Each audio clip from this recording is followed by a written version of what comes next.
ఇవి వేయాలి. నేను ఈ కప్పుతో బన్సల్ రవ్వ తీసుకున్నాను. రెడ్గా ఫ్రై చేయాలి సిమ్లో. ఈ ఇలాచీలో కొంచెం షుగర్ వేసి ఫైన్గా పౌడర్ చేయాలి. రెడ్గా ఫ్రై అయ్యాక సిమ్లో ఒక 20 మినిట్స్ 15 మినిట్స్ అయినా ఫ్రై అవ్వాలి. పక్కకి తీయాలి.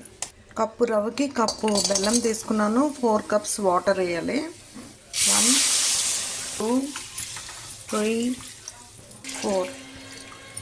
బాగా మెల్ట్ అయ్యాక ఇలాచీ పౌడర్ షుగర్తో పౌడర్ చేసాం కదా వేస్తాము. దీనిని పట్టిక అంటారు. బాగా పౌడర్ చేయాలి. పట్టిక వేస్తే ఫ్లేవర్ బాగుంటుంది. పాకం ఏమీ రావక్కర్లేదు. ఇలా మెల్ట్ అయ్యాక నూక వేయాలి. ఇలా కలుపుతూ వేయాలి. ఉండ చుట్టుకన్నా గీ వేయాలి. ఈ డ్రై ఫ్రూట్స్ వేయం ఇందులో. ఇలాగా బెల్లము నెయ్యితో ఇది బాగా ఉడుకుతూ ఉండాలి.